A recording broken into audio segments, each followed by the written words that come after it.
Senior IAS అధికారి స్మితా సబర్వాల్ చేసిన tweet ఎట్లా చూస్తారు? ఆవిడ ట్వీట్ చాలా అమానవీయం, అమానుష్యం.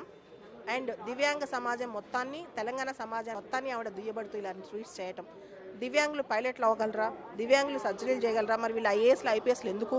వీళ్ళకి ఇలాంటి ప్రీమియం పోస్టులు అంట. ఆవిడ డిసైడ్ చేసింది ఐఏఎస్ ఐపీఎస్ గొప్ప పోస్టులు, మిగతా మంచి పోస్టులు కాదు అని చెప్పి. వీళ్ళు అసలు ఈ పోస్టులుగా రావద్దు, వీళ్ళకి ఎందుకు కోటా ఇవ్వాలి, అసలు కోటా ఇవ్వాలా వద్దా, వీళ్ళు ఈ పోస్టులకు రావాలా వద్దా, దీన్ని నిర్ణయించాల్సింది parliament, prime minister, DOPT ministry, judiciary. ఏమైనా క్వశ్చన్స్ వస్తే ఈవిడ ఎవరండి అలాంటి స్టేట్మెంట్స్ పబ్లిక్గా ఇవ్వడానికి? ఇవన్నీ తెలంగాణ గవర్నమెంట్ కన్సెంట్ తీసుకునే స్టేట్మెంట్స్ ఇచ్చిందా? గవర్నమెంట్ పర్మిషన్ తీసుకునే ఇలాంటి స్టేట్మెంట్స్ ఇచ్చిందా మా పైన? తర్వాత ఆ స్టేట్మెంట్స్ని సమర్థించుకుంటూ నిన్న పొద్దున్నుంచి ఇప్పుడు వరకు కంటిన్యూస్గా రెస్పాండ్ అవుతుందన్నమాట. ఆవిడకి జాబ్లెస్నెస్సా? అంటే తెలంగాణ గవర్నమెంట్ ఆవిడకి వేరే వర్క్ ఇవ్వలేదా? ఇదే పనిలో ఉందా? మమ్మల్ని అవమానపరుస్తూ కంటిన్యూస్గా ట్వీట్ చేస్తుంది.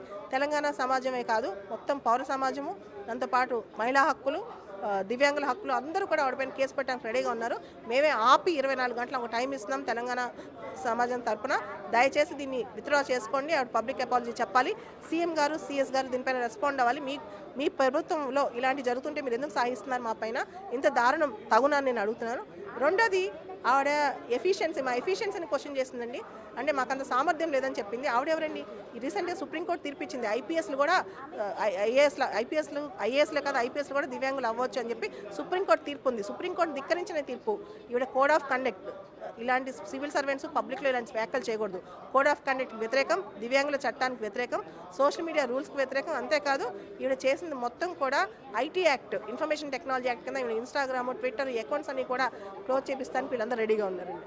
చాలా అంటే ఐఏఎస్ ఆఫీసర్ అంటేనే బ్యూరోక్రాట్స్లో అత్యున్నత పదవి. అట్లాంటివి చాలామంది ఐఏఎస్ కూడా సోషల్ మీడియాలో ఈ విధంగా చాలామందిని కించపరిచే విధంగా కానీ రాజకీయంగా లబ్ధి పొందడానికి కూడా పోస్టులు చేస్తున్నారు. ఎట్లా చూడవచ్చు? వీళ్ళందరికీ ఒక ఐడెంటిటీ క్రైసిస్ అనేది స్టార్ట్ అయింది. మా గుర్తింపు మాకు కావాలి, మేము ఐఏఎస్ ఐపీఎస్ మా గొప్పతనం మాకు కావాలి.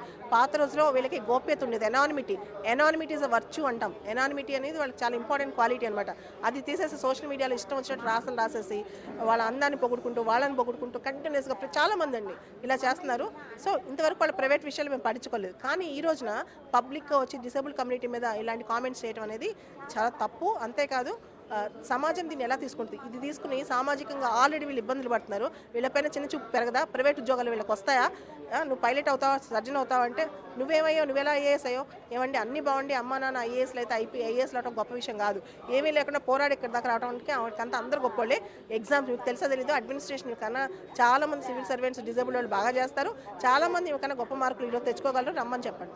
చాలామంది కూడా అంటే ఈ ఐఏఎస్ ఐపీఎస్ క్రాక్ చేయడానికి చాలామంది కూడా మీ దగ్గరికి కోచింగ్ తీసుకోవడానికి కూడా చాలామంది చాలా అవరోధాలు ఎదుర్కొని వస్తారు కదా. అట్లాంటి వాళ్ళు ఎట్లా తీసుకుంటారు?